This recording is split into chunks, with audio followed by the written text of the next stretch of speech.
प्यारे दोस्तों, ये एक जिंदगी बदल देने वाला सच्चा वाकया है और ये वाकया पाकिस्तान में पेश आया है। पाकिस्तान में एक लड़की की शादी थी। वो लड़की बेइंतहा खुश थी।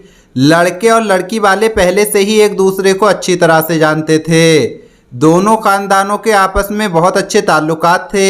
हर तरफ खुशियां ही खुशियां मनाई जा रही थी और तमाम रिश्तेदार यही कह रहे थे कि इससे पहले हमने इन दोनों खानदानों को इतना खुश नहीं देखा।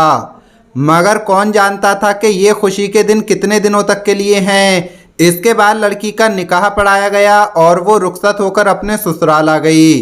जब शादी को एक हफ्ता गुजर गया तो एक हफ्ते बाद दुल्हन किसी दावत में जाने की तैयारियां कर रही थी। इतने में अचानक उसकी तबीयत खराब हो गई और हॉस्पिटल ले जाते वक्त अचानक उसका इंतकाल हो गया। उसने दम तोड़ दिया।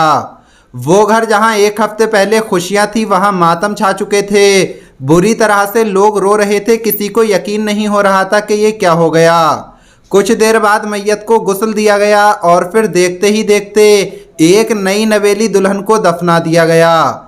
माँ बाप घर वाले कुछ देर तक रोने के बाद सब खामोश हो गए और उस लड़के ने भी कुछ दिनों के बाद दूसरी शादी कर ली। दुनिया अपनी जगह पर चलती रही, किसी को कुछ फर्क नहीं पड़ा। ऐसी ही हमारी मौत के बाद होना है, किसी को कोई फर्क नहीं पड़ेगा। दुनिया का निज़ाम ऐसा ही चलता रहेगा। प्यारे दोस्तों, इसी तरह का एक वाकया सऊदी अरब के शहर अबहा में पेश आया है। ये कहानी एक नौजवान लड़की की है जो बहुत ही ज्यादा नेक और परहेजगार थी। उसकी शादी से एक रात पहले का ये वाकया है। जैसे दुनिया के हर घर में शादी के लिए बेशुमार तैयारियां की जाती हैं और लड़की को खुसूसी तौर पर सजाया और संवारा जाता है, उसी तरह से ये सब इस फैमिली में भी हो रहा था। निकाह से पहले इस लड़की को तैयार किया गया और फिर मगरिब की सदा बुलंद हुई। मगरिब की अजान हुई। इस नौजवान लड़की ने उठकर मगरिब की नमाज अदा की और फिर मगरिब के बाद उस लड़की का मेकअप शुरू कर दिया गया। मेकअप के बाद इतना वक्त गुजर गया कि इशा की नमाज का वक्त हो गया।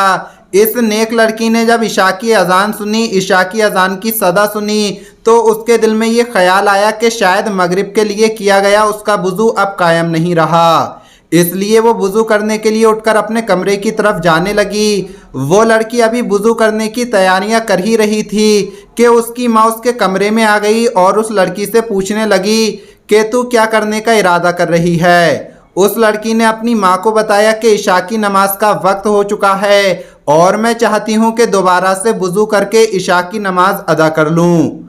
उस माँ ने हैरान होकर अपनी बेटी की तरफ देखा और उसे समझाने के अंदाज में कहा, जो तुमने इतना अच्छा मेकअप किया है, ये सारा मेकअप तुम्हारे वुज़ू करने से ख़त्म हो जाएगा। उसकी माँ ने आगे कहा कि इतना वक्त भी नहीं है कि तुम दोबारा मेकअप कर सको। अगर शादी में तुम बगैर मेकअप के साथ मेहमानों के सामने आओगी तो हो सकता है कि तुम्हारा मजाक बनकर रह जाए। क्या तुम्हें इस बात का कोई डर नहीं है? वो लड़की मुस्कुराकर अपनी माँ से कहने लगी, आप इस वजह से परेशान हो रही हैं कि लोग क्या कहेंगे, लेकिन मुझे तो डर और खौफ सिर्फ अपने पैदा करने वाले का है और मैं उसकी नज़र में खूबसूरत होना चाहती हूँ। इस नेक लड़की को वुज़ू करने का ज़रा भी गम नहीं था। अपनी माँ को ये जवाब देकर वो आगे बढ़ गई और वुज़ू किया। उसको इस बात का भी डर नहीं था कि लोग उसको बगैर मेकअप के देखकर क्या कहेंगे। उसे तो बस अपने रब के सामने सुरखरू होना था, अपने अल्लाह के सामने सुरखरू होना था। उसने नमाज पढ़ना शुरू कर दी और इस नमाज में इसे वो सुकून मिला जो उसे पूरी ज़िंदगी में नसीब नहीं हुआ था। क़याम और रुकू के बाद लड़की ने आखिरी सजदा अदा किया।